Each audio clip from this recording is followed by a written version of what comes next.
Bonjour et bienvenue à tous sur The Master's Voice. Vous êtes avec Célestial et je vous souhaite la bienvenue sur cette chaîne. Bonjour à tous les nouveaux abonnés. Bonjour à tous ceux qui m'ont accompagné jusqu'à présent. Aujourd'hui, je poursuis la prophétie que j'ai commencée hier, intitulée « Envoyés pour leur chair ». Avant de donner cette prophétie, j'ai un court message de la part du Seigneur. Je comprends que les prophéties sur cette chaîne sont d'une nature particulièrement grave. Oui, elles sont sérieuses, et pour de bonnes raisons. Le Seigneur m'a parlé cet après-midi alors que j'attendais une occasion de faire cette vidéo. Et il a dit que son objectif est et continue d'être, du moins pour cette chaîne, le jugement de l'Amérique. J'ai partagé dans des vidéos précédentes et assez souvent sur le blog que beaucoup de gens ne croient pas que la nation américaine est sous jugement. En fait, j'ai vu quelque chose hier, cela m'a vraiment préoccupé et je ne vais pas faire semblant, cela m'a sincèrement contrarié. J'ai vu quelque chose sur Internet où, disons, simplement qu'il était dit que des temps formidables, incroyables, exceptionnels et particulièrement grands s'annoncent pour les États-Unis. Et quand j'ai vu cela, je dois dire que ça a touché quelque chose en moi. Je me suis sentie bouleversée. Je me suis sentie bouleversée parce que je ne suis évidemment pas le policier d'Internet. Je suis juste une personne sur une chaîne et je suis ici pour transmettre ce que Dieu m'a donné. Mais il y a un dicton avec lequel j'ai grandi, et c'est que Dieu n'a pas deux bouches. Quelqu'un qui a deux bouches, ou par exemple le trompeur Satan qui a une langue fourchue, c'est quelqu'un qui est capable de diffuser deux vérités. Quelqu'un qui peut dire tout va bien et tout ne va pas bien. Nous sommes en sécurité, nous sommes en danger. Dieu n'est pas comme ça. Dieu ne diffuserait pas deux vérités. Dieu ne dirait pas « je vais t'élever, je vais tout accumuler, je vais rendre cela incroyable, je vais le rendre glorieux » et en même temps dire « je vais le presser jusqu'à ce que le souffle s'en échappe, je vais le rendre sans souffle, je vais étendre ma main dans des jugements continus qui frapperont de plus en plus fort jusqu'à ce que tu supplies pour obtenir miséricorde » puis laisser l'auditeur se demander « eh bien, qu'en est-il vraiment ?» L'Amérique va-t-elle redevenir grande ou sommes-nous sous le jugement? Sommes-nous sous le jugement en ce moment? Est-ce un jugement qui se prépare pour l'avenir? Avons-nous encore un peu de temps? Dieu changera-t-il d'avis? Ces questions sèment beaucoup de confusion chez les gens sur Internet. Et quand j'ai vu cela, je dois dire que j'étais plus qu'un peu agacée.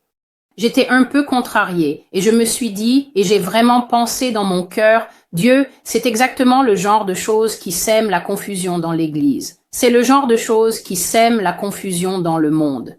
Même si quelqu'un envisage le christianisme pour la première fois et qu'il entend ces points de vue contradictoires, oh, nous allons redevenir grands, nous entrons dans nos jours les plus fructueux, nos plus belles années sont devant nous, et que Dieu dit, je vais tout brûler, je vais les ramener à leur pire jour. Alors, honnêtement, qu'est-ce que quelqu'un est censé croire? Vous voyez? Qu'est-ce que quelqu'un va en retirer? Quelle vérité devrais-je croire? Donc, avant de commencer, je voulais juste, parce que ça m'a vraiment dérangé pendant un moment hier, et je n'ai pas arrêté d'y réfléchir devant le Seigneur en me disant, Seigneur, c'est dangereux. Parce que ce que cela va engendrer chez un auditeur, ce que cela va même engendrer chez un chrétien, vous savez, un chrétien de bonne volonté, c'est de la complaisance. Cela va assurément créer un sentiment de complaisance. Ah, vous savez, je ne vais pas écouter cette autre personne. Et on voit ça très souvent. Oh, je ne vais pas écouter cette personne qui ne fait que prédire des malheurs. Vous savez, je ne sais pas d'où cette personne tire, je ne sais pas d'où elle tire ses visions et sa compréhension. L'Amérique entre dans son âge d'or. L'Amérique s'apprête à vivre ses meilleurs moments. Et voici le Seigneur, juste dans ce petit coin de New York, dans ce simple appartement new-yorkais, qui dit simplement « Jugement, ainsi parle le Seigneur ». Je vais donc lire l'écriture que le Seigneur m'a donnée à lire, et je vous dis simplement à tous, là dehors, Célestial n'est pas la policière d'Internet, mais elle vous dit que vous devez chercher le Seigneur au sujet de ce que vous entendez. Il est très facile pour votre chair d'être attirée par ce qui sonne bien. Il est très facile pour votre chair d'être séduite par ce que vous pensez vouloir entendre. Mais est-ce en accord avec ce que Dieu dit réellement? tout ce que le Seigneur m'a répondu hier soir, parce que je pense qu'il voyait que j'étais bouleversée. Je faisais différentes choses, mais ce que j'ai vu, c'était juste en train de bouillonner en moi.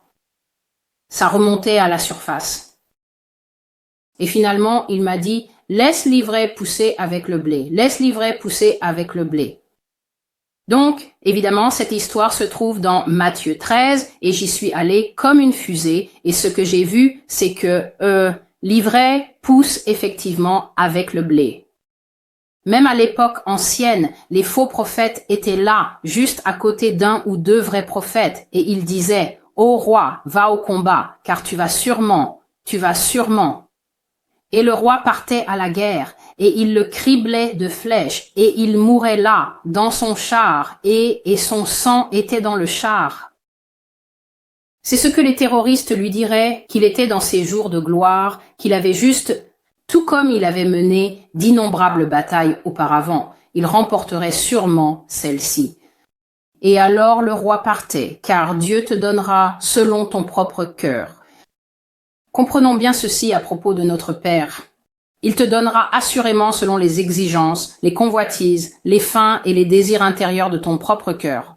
Si tu aimes Dieu, si tu aimes la vérité, tu t'appliqueras à le chercher de tout ton cœur, de toute ta force, de tout ton esprit.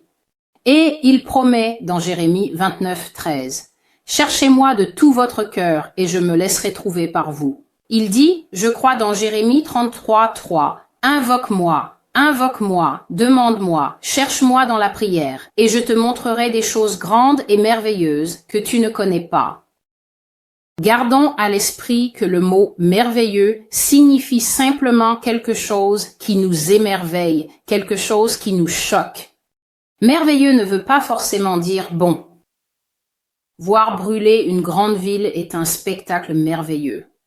Pourquoi? Parce que tu resteras là, totalement et absolument choqué, car tu n'as jamais vu autant de bâtiments en feu de ta vie, sauf dans un film de Jean-Claude Van Damme. C'est un spectacle merveilleux. Pas merveilleux dans le sens positif, mais merveilleux dans le sens négatif. Donc, lorsque Dieu dit « Invoque-moi et je te montrerai des choses grandes et puissantes, des choses grandes et merveilleuses que tu ne connais pas », il est en train de dire « J'ai des choses en réserve pour l'avenir que tu ne peux même pas imaginer. Si tu savais ce que je vais te révéler sur ce qui va arriver aux nations du monde, pas seulement à l'Amérique, mais à toutes les nations de cette terre, tu ne le croirais pas. » Le discernement est un don. Le discernement est un don spirituel. Le discernement est une bénédiction. Nous devrions passer du temps en prière à demander à Dieu d'aiguiser notre sens du discernement. Le discernement, ce n'est pas simplement quand on dit « ça me paraît louche » ou lorsque vos émotions, votre paradigme, votre système de croyances, votre passé ou même votre statut économique influencent votre façon de penser au point que lorsque vous entendez une information, vous vous dites « non, ça ne me convient pas, je n'y crois pas ». Ce n'est pas du discernement, c'est juste vous. Le discernement est un don de l'esprit qui agit parfois en tandem avec vos sens naturels, mais souvent de manière totalement indépendante. Ça m'arrive souvent. Je rencontre des gens, ils semblent tout à fait corrects, irréprochables en apparence, mais à l'intérieur, mon esprit me dit de fuir. Fuis, fuis, envole-toi. Et je ne vais pas le faire. J'en suis arrivé à un point dans ma marche chrétienne. Gloire au Seigneur. J'en suis arrivé au point où, je ne vais même plus faire semblant de dire « Oh, vous savez, je suis né avec le discernement ». Non, j'ai été suffisamment blessé à force d'ignorer le discernement du Seigneur en moi en pensant « Oh, mais Seigneur, elle n'a pas l'air si mauvaise, il n'a pas l'air dangereux ». Et la fois d'après, il te manque la moitié d'un bras et tu te dis, tu sais, abandonne, abandonne, abandonne. Parce que ce que le discernement du Seigneur te disait, c'était « Ne t'associe pas ». Ne donne pas la main, ne deviens pas ami, n'en révèle pas trop. Et toi, tu te dis juste, oh, cette personne est tellement à l'écoute et elle me fait me sentir si bien. Et tu ignores ce que l'esprit essayait de te montrer et un peu plus loin sur la route, tu dois en payer le prix parce que tu as ignoré ce que le Seigneur disait. Alors, en ces temps, s'il vous plaît, frères et sœurs, ceci n'est probablement qu'une seule chaîne. Certaines personnes regardent environ 20 chaînes prophétiques. Tant mieux pour vous. Mais comprenez bien que vous ne pouvez pas mélanger des Cocoa Puffs, des Lucky Charms, des Kellogg's, des Wheaties et des spaghettis dans le même bol et vous attendre à avoir un bon repas ou à ce que votre estomac vous remercie plus tard. J'ai une expression que je partage avec ceux à qui j'enseigne. Si vous mangez partout, vous allez sûrement manger des chardons et des épines. Et en ce moment, les chardons et les épines qui se trouvent dans l'espace prophétique ne ressemblent pas à des chardons et des épines. Ils ressemblent à des paroles d'encouragement. Ils ressemblent à « Oh, vous savez, nous sommes sur le point d'entrer dans notre meilleure époque. Je vais rester humble. Peut-être que nous sommes sur le point d'entrer dans notre meilleure époque. » Je vais simplement dire qu'ici, à The Master's Voice, je n'en sais rien. Je ne connais que ce qui m'a été donné. Alors, que Dieu vous bénisse tous Eh bien, avant de lire la prophétie, je dois lire la parole que Dieu m'a donnée, et c'est Jérémie 16. J'aurais dû lire cela il y a un moment parce que ça revient sans cesse. Il ne cesse de me donner ce passage. Et c'est une réponse à tous ceux qui pourraient se demander, mais Célestial, pourquoi Dieu juge-t-il l'Amérique? Pourquoi Dieu semble-t-il nous en vouloir? Qu'avons-nous fait? Et qu'est-ce que c'est exactement? Voici la réponse que le Seigneur m'a donnée. Jérémie 16, 9. Et je commence au verset 10. Et il arrivera, lorsque tu auras annoncé à ce peuple toutes ces paroles, et qu'ils te diront, bien sûr, donc c'est céleste. Voici ce que tu leur répondras lorsque tu leur auras dit toutes mes paroles, tous mes jugements, et qu'ils te diront cela. Pourquoi le Seigneur a-t-il prononcé contre nous tout ce grand malheur? Quelle est notre iniquité? Quel est le péché que nous avons commis contre le Seigneur notre Dieu? Alors tu leur diras, parce que vos pères m'ont abandonné, dit le Seigneur. Ils sont allés après d'autres dieux, les ont servis et les ont adorés. Et ils m'ont abandonné et n'ont pas gardé ma loi. Et vous avez fait pire que vos pères. Car voici, chacun suit les penchants de son mauvais cœur, de sorte que personne ne m'écoute. C'est pourquoi... Et cette partie est directement liée à la prophétie d'hier, à cette prophétie-ci, ainsi qu'à quelques autres qui viendront, parlant de la nation américaine, dont le peuple sera arraché de son territoire et emmené comme esclave en Russie, en Chine et ailleurs. Vous avez fait pire que vos pères, vous avez suivi les penchants de vos propres cœurs mauvais et personne ne m'écoute. Verset 13. C'est pourquoi je vous chasserai de ce pays vers un pays que vous ne connaissez pas, ni vous, ni vos pères. Et là, vous servirez d'autres dieux jour et nuit, et je ne vous accorderai aucune faveur. Et maintenant, je vais passer au verset 16. Voici, dit le Seigneur, j'enverrai de nombreux pêcheurs, et ils les pêcheront. Et ensuite, j'enverrai de nombreux chasseurs, et ils les chasseront sur toute montagne, sur toute colline, et dans les trous des rochers, car mes yeux sont sur toutes leurs voies. Car ils ne sont pas cachés de ma face, et leur iniquité n'est pas cachée de mes yeux. Et d'abord, je leur rendrai le double pour leur iniquité et leur péché, parce qu'ils ont souillé ma terre. Ils ont rempli mon héritage des cadavres de leurs idoles abominables et détestables. Je ne sais donc pas combien parmi vous qui regardez ceci vivent réellement à New York. C'est vraiment quelque chose. Dès que vous arrivez à Manhattan, surtout, mais même dans les petits quartiers, vous savez, Brooklyn, Queens, peu importe où vous vivez, vous verrez des gens de toute religion, de toute conviction, dehors, en train de gagner des convertis pour leur religion. Vous allez voir de petits hommes en robes safran, en robes oranges, dehors, en train de distribuer ces petites cartes brillantes en forme de Bouddha ou en forme de mantra avec des inscriptions dorées dessus. Frères et sœurs, je vous mets en garde. Si jamais dans votre quartier, si vous vivez à New York ou que vous venez visiter New York et que vous êtes à Times Square ou n'importe où ailleurs quand tout rouvre, si cela rouvre et que quelqu'un vous tend quelque chose, ne prenez pas simplement tout ce que les gens vous donnent. Je sais qu'il y a des personnes qui regardent cette émission et qui viennent d'une expérience du christianisme très différente. Ils n'ont probablement jamais entendu le mot sorcellerie prononcé une seule fois à l'église. La seule sorcellerie dont ils ont sans doute entendu parler est celle où Saül a utilisé une sorcière pour ressusciter le corps de Samuel. C'est sans doute tout ce qu'ils ont entendu. Je sais qu'il y a des personnes dans le christianisme moderne qui ne croient pas à la sorcellerie. Ils ne croient à aucune forme de fétichisme, d'occultisme. Le satanisme est la seule limite qu'ils acceptent, car les satanistes sont tellement extrêmes qu'on ne peut pas nier leur existence. Ils militent pour leurs droits encore plus activement que certains autres groupes d'intérêt particuliers. Ne prenez pas simplement tout ce que les gens vous donnent. Ne vous associez pas en affaires, en mariage ou en amitié avec n'importe qui surgit dans votre vie. Suis-je en train de vous dire de devenir un ermite? Non, ce n'est pas ce que je dis. Je reviens à ce que j'ai dit il y a quelques minutes. Le discernement est essentiel. Lorsque les gens créent des objets, des artefacts, des articles, même destinés à la vente, ils prient leur Dieu. Nous prions notre Dieu. Nous lui demandons de bénir nos familles. Nous lui demandons de bénir nos affaires. Nous lui demandons de bénir nos enfants quand ils partent à l'université. Nous prions, nous bénissons nos voitures. Certaines personnes y collent le petit poisson ou autre chose du genre. Si vous demandez constamment à votre Dieu de mettre sa substance sur les choses qui composent votre vie, qu'est-ce qui vous fait croire que les personnes d'autres religions ne prient pas aussi leur Dieu pour faire prospérer leurs entreprises? Ils prient, eux aussi. Dans les pays étrangers, en Afrique, en Asie, ils prient.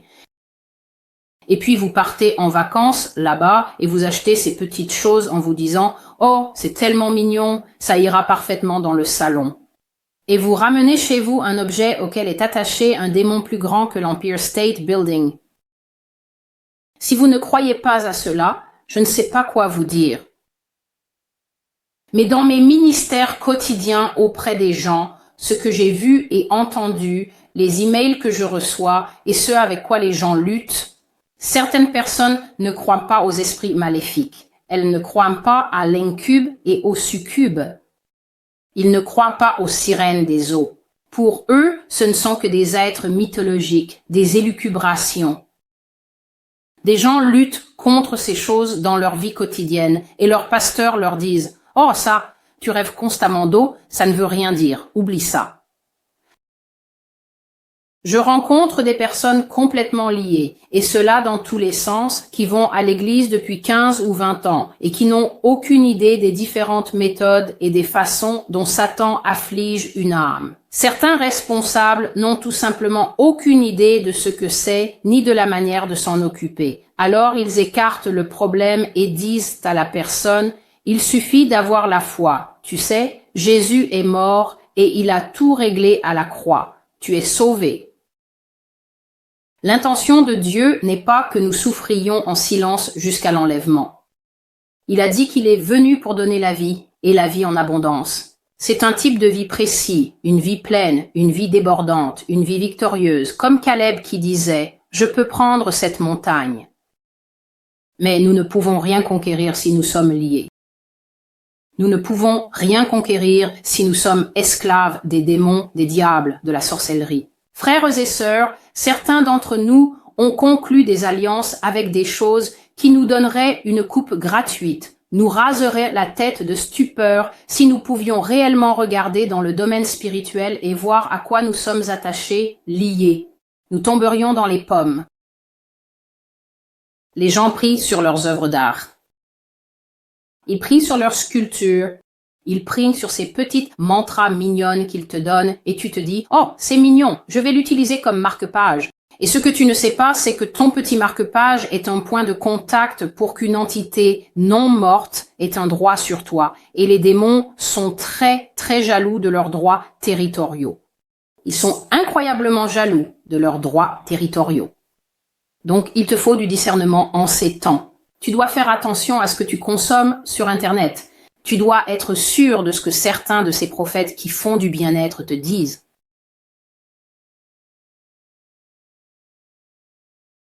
Dieu dit qu'à cause de l'iniquité et du fait de suivre d'autres dieux à New York City, à un moment donné, je lirai les prophéties que le Seigneur m'a données, pas l'État de New York. Je suis sûr que cela affectera tout l'État. Mais New York City elle-même, nous-mêmes, toi-même, si tu es un New-Yorkais là-bas à cause de la multiplicité des dieux. Un dieu est en vente à chaque stand à Manhattan, surtout à Times Square. À Times Square, il est optionnel d'être vêtu, surtout parmi les artistes de rue. Si je dois passer par là, je dois juste regarder la vitrine d'un magasin ou regarder mes pieds, ou simplement faire attention parce qu'on peut tomber sur toute la devanture d'une femme exposée et peinte de couleurs festives parce que c'est son travail. Pour ces choses-là, Dieu dit qu'il ne cédera pas en aucune façon. Donc, au moins pour cette chaîne vous informe respectueusement, très respectueusement, que le Seigneur Dieu déclare que cette nation est sous jugement et que ce jugement ne sera pas levé. Continuons donc avec la prophétie envoyée pour leur chair, parlant de l'esclavage, parlant de la nudité. Voici un court résumé de la vision principale qui se trouvait dans cette prophétie. Donc je me suis retrouvée dans une salle de conférence. J'étais dans une salle de conférence et la Russie était là, la Chine était là et l'Ukraine était là. La Lettonie, c'est tellement étrange, n'est-ce pas? Je ne connais pas grand-chose de cette nation. La Lettonie était là et la Chine aussi avec ses alliés et ils étaient en train de discuter. Et ce n'était pas des pourparlers. Vous savez, quand il y a des pourparlers, c'est très formel. Tout le monde est là avec son drapeau derrière lui et chacun a cet écouteur et tout le monde est formel. Et lors de pourparlers, il faut être très stratégique et rusé parce qu'on essaie d'obtenir le meilleur résultat pour sa nation. Mais là, c'était une discussion. Tout le monde était ami. Tout le monde avait été spécialement invité. C'était une réunion soigneusement préparée et chacun était libre d'apporter sa contribution. Tout le monde était libre de parler, vous voyez. Donc c'était presque comme la façon dont les hommes sont après le dîner. Vous savez, ils déboutonnent leurs gilets et ils sont simplement décontractés. Donc tout le monde pouvait parler, chacun avait son mot à dire et les idées fusaient lors de cette réunion. Et sur la table devant eux, il y avait tellement de butin. Vous voyez? Donc j'ai vu de l'or, j'ai vu de l'argent, j'ai vu des bijoux, j'ai vu des objets réutilisables, j'ai vu de l'électronique, vous savez, comme une cafetière Keurig, ce genre de choses. J'ai vu des produits électroniques, j'ai vu des gadgets, j'ai vu des téléphones portables et ce genre de choses. J'ai vu des perles, des boucles d'oreilles en or, et il y avait même de la nourriture sur la table, n'est-ce pas? Donc ces alliés, qui travaillaient en secret, avaient même saisi des chaînes d'approvisionnement en nourriture et autres denrées périssables, et ils les avaient rapportées dans leur pays. Donc, il n'y avait aucune nation occidentale à cette réunion. C'est quelque chose que j'ai déjà observé auparavant. J'ai vu des réunions secrètes et privées qui se tiennent entre ces nations qui seront alliées à l'avenir et aucune nation occidentale n'est invitée à ces réunions. Donc, c'était une réunion privée uniquement sur invitation et ils parlaient du travail.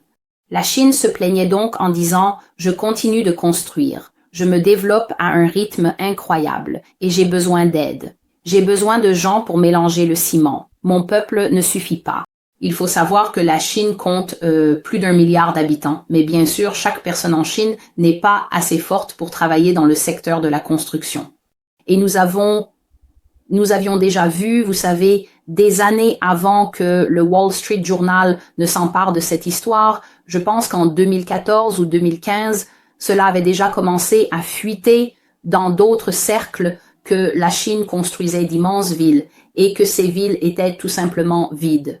Vous savez, elles ressemblaient à des villes dortoirs. Ils construisaient ces immenses bâtiments et il n'y avait personne qui y vivait. Et je me souviens qu'à l'époque, c'était une source de moquerie en Occident. Qui construit des villes où personne n'habite, n'est-ce pas? Alors, qui dépense tout cet argent pour construire des immeubles, des salles de bain, des stations-service, des emplois, des restaurants et pourtant personne n'y vit? Frères et sœurs, lorsque vous avez affaire à des nations étrangères, il serait judicieux pour vous, il serait judicieux pour moi qui parle ici, de penser comme pense votre adversaire. En tant que chrétien, je consacre pas mal de temps à laisser le Seigneur me façonner et m'affiner, parce que je ne veux pas être vaincu dans ma foi chrétienne. Je ne veux pas être surpassé par Satan. Je ne veux pas devenir une serpillière entre les mains du diable. Et donc, je ne peux pas simplement lire la Bible des mots à plat et me dire « Oh, tu sais, ça suffit ». Non, La pratique du christianisme, par nature, consiste à lire, comprendre, puis mettre en pratique. Si tu lis, c'est très bien. Si tu comprends, c'est encore mieux. Mais si tu n'arrives pas à mettre en pratique ce que tu lis et comprends, alors tu échoues complètement dans ta foi chrétienne, parce que tu n'exerces pas réellement la foi qui vient de l'écoute. Tu vas à l'église, tu entends la parole. Tu lis la Bible, tu entends la parole, mais tu ne la mélanges pas en toi. Il est donc vraiment important de mettre en pratique chaque aspect de ta vie chrétienne, et cela inclut de comprendre comment pense ton adversaire et de ne pas se moquer de ce qui peut sembler être un geste insensé de sa part. Maintenant, réfléchis-y. Si quelqu'un investit du ciment, de la main-d'œuvre, du temps et qu'il construit d'immenses villes, alors que dans les médias occidentaux on entend les villes fantômes inutiles de Chine, que cette chaîne te fasse savoir que ces villes ne sont pas inutiles. Ces villes attendent des habitants. Alors la Chine a dit, je ne veux pas que mes femmes travaillent, je veux que les femmes tombent enceintes et vivent à leur rythme afin que nous puissions nous multiplier et remplir toute la terre. Et j'ai besoin de main-d'œuvre pour produire assez de nourriture pour nous. Que pouvons-nous faire à ce sujet? C'est ce que la Chine a dit dans la vision.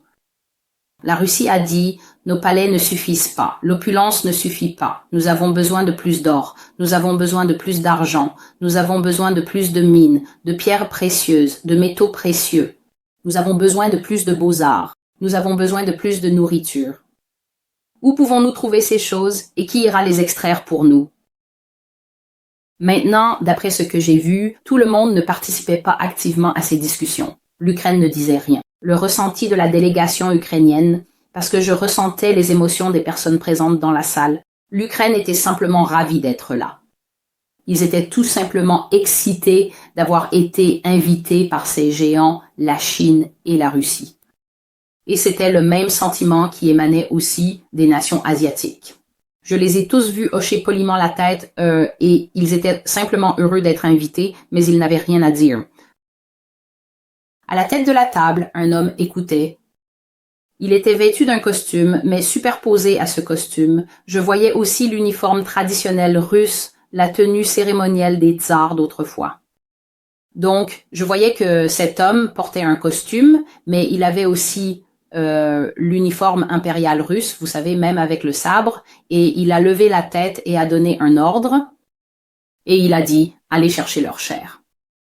Et cet homme, c'était Vladimir Poutine. Maintenant, quand il a dit « Allez chercher leur chair », il avait une expression impassible, mais tout le monde dans la pièce s'est illuminé. Oh mon Dieu, c'est ça. Nous pouvons obtenir de la main-d'œuvre gratuite. Il suffit d'aller les chercher et de les faire travailler pour nous. Et dès l'instant où j'ai vu cette prise de conscience envahir ces personnes, la vision a changé. Et je me suis retrouvée de nouveau sur la scène avec le Seigneur debout là, arborant cette expression figée et inébranlable sur son visage, et j'ai vu une Amérique brisée et nue être emmenée par la Chine et par la Russie. Ils l'ont conduite de force vers des navires, et elle a été emmenée dans leur nation pour y passer le reste de sa vie. En écrivant ceci, j'ai en fait vu de petites images de la scène en train de se produire. Ainsi, j'ai vu des Américains casser du béton, mélanger du béton, porter de lourdes briques, fabriquer des briques, servir à table, être violés de façon constante et répétée, et être battus en permanence, sans relâche, jour après jour par leurs geôliers. J'ai vu plus que cela. J'ai vu que les nations emmenées en captivité construiraient des hôtels de grande hauteur et des autoroutes. Ainsi, j'ai vu des bâtiments s'élever, construits par le travail des esclaves. J'ai vu qu'ils seraient forcés de poser des rails pour les chemins de fer et qu'ils seraient obligés de construire des silos. Vous savez, ces énormes réservoirs de stockage pour la nourriture. Et en plus de cela, j'ai vu des images de l'Israël antique en esclavage en Égypte, et il m'a été révélé que l'Amérique sera utilisée pour développer l'économie de ses geôliers avec ses propres mains nues. Ainsi, j'ai des remontrances très fortes dans cette prophétie. J'ai dit que nous devrions comprendre, et je pense que cela s'accorde bien avec ce que j'ai dit au début. J'ai partagé ici que, bien souvent, lorsque je fais ces émissions, tout ce que je fais, c'est prier. Je prie de tout mon cœur pour que le Seigneur partage ce qu'il veut faire connaître, puis je commence. Et quand j'ai reçu cette vision, et toute la série s'appelle Les Chroniques de l'esclavage, et en fait, il y en a 5.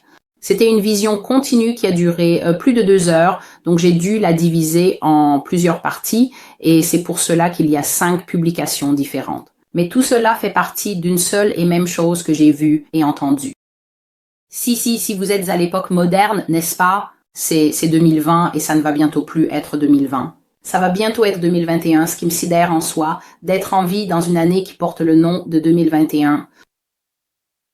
Donc, si vous êtes vivant à notre époque moderne et que vous regardez quelqu'un à la télévision vous dire que contre toute attente, malgré tous les traités de paix que nous avons, malgré toutes les réglementations de l'ONU que nous avons, et c'est mal, et plus jamais ça.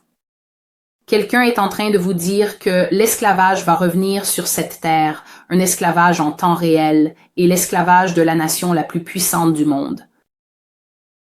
Que cela éclaire votre discernement.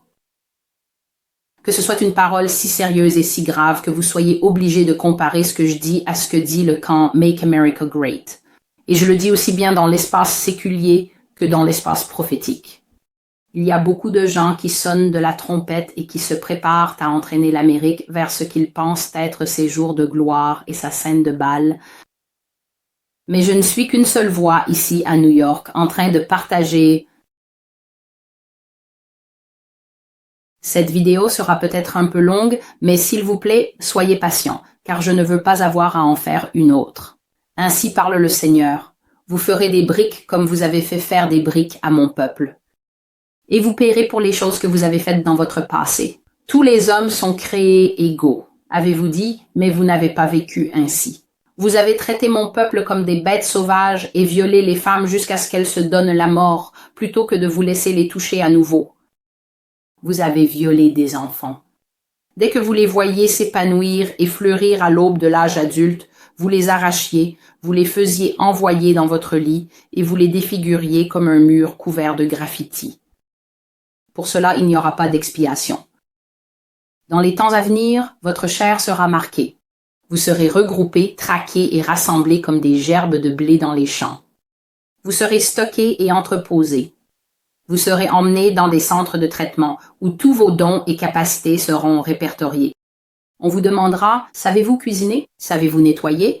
Savez-vous vous occuper du bétail? Savez-vous garder des enfants? Savez-vous enseigner l'anglais? J'ai vu que les enseignants anglophones étaient très recherchés et j'ai aussi entendu « Savez-vous satisfaire les hommes sexuellement ?» On posera souvent cette question aux femmes. Vous serez marqués, stockés, entreposés et envoyés pour travailler, et à moins que vous ne vous repentiez, et à moins que le Seigneur Jésus ne vienne vous sauver, vous ne reverrez plus l'Amérique. À moins que moi, lors de ma seconde venue, je ne vous délivre, Amérique, tu ne reverras plus ta patrie. Vous resterez en captivité pour de bon. Puis une courte vision est venue. J'ai vu que l'Amérique était très vide. C'était vide comme quelque chose de vraiment vide. Tout le monde était parti, presque tout le monde. En fait, la façon dont cela m'est apparu, c'était ce film « Je suis une légende » que je n'ai jamais vu. Je ne regarde pas de films d'horreur, mais j'ai vu la bande-annonce à l'époque où ils avaient rendu tout New York vide pour Will Smith. C'est comme ça que ça paraissait. Ça ressemblait simplement à une étendue sauvage, sombre, grise et vide. Des immeubles de ville vides, un paysage gris. Et des animaux sauvages viendront dans les villes et y vivront, tout comme l'Écriture l'a dit, que les villes seront vidées et que les hyènes et les autruches habiteront dans vos palais autrefois agréables. C'est un verset de la Bible qui parle du moment où tout Israël sera emmené en captivité et où les palais seront vides, des animaux sauvages viendront y vivre. Donc, ce jugement a été prononcé. En écrivant cette partie, j'arrivais à la fin de la prophétie. J'ai vu une plaque de béton et elle était en train de durcir. La plaque de béton séchait et le Seigneur m'a fait comprendre que tout comme ce béton sèche, ainsi ce jugement se durcit et s'établit. J'ai vu des croix. Je ne vais pas omettre cela. J'ai vu des croix autour du cou de certains esclaves, et il m'a été donné de comprendre que ce sont les personnes qui ont joué avec le christianisme.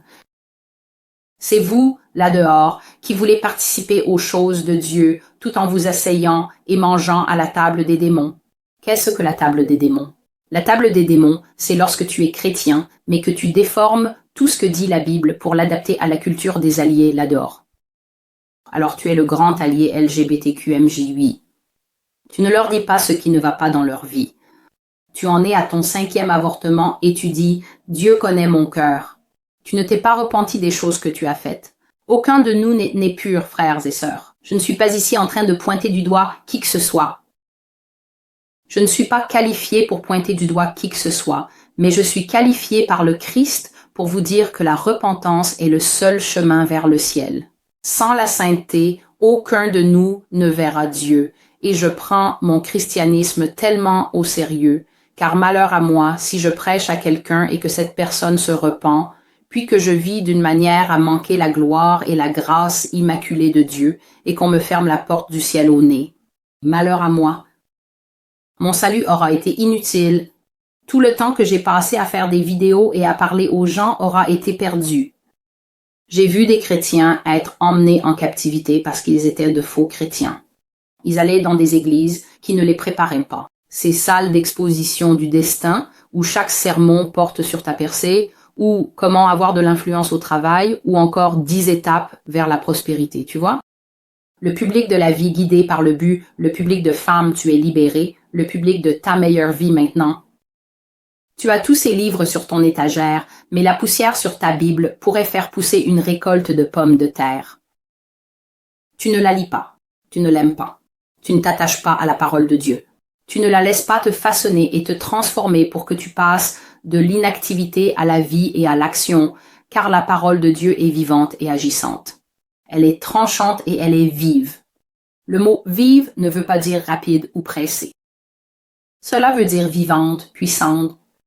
La parole de Dieu doit produire un changement. Ainsi en est-il de ma parole qui sort de ma bouche. Elle n'échouera pas dans la mission pour laquelle je l'ai envoyée.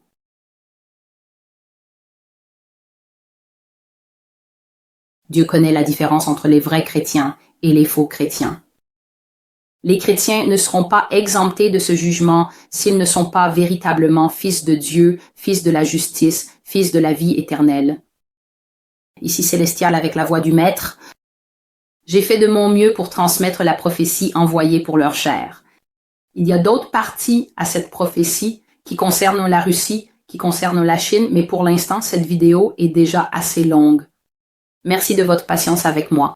Veuillez vous abonner à cette chaîne. La vérité est ici, sans filtre. Ce n'est pas facile à accepter, mais je ressens toujours que lorsque Dieu me dit la vérité sur moi-même, lorsque Dieu me dit la vérité dans ma propre vie, c'est de la miséricorde. Je le considère comme de la miséricorde. Je le considère comme de l'amour. Quelqu'un qui vous aime vous dira la vérité. Alors abonnez-vous à la chaîne. Activez la cloche de notification pour être averti. Lisez la boîte de description ci-dessous afin de comprendre de quoi parle la prophétie. Le lien s'y trouvera. Vous pouvez aller sur le blog et le lire par vous-même. Merci pour tout votre soutien. Que Dieu vous bénisse et prenez soin de vous.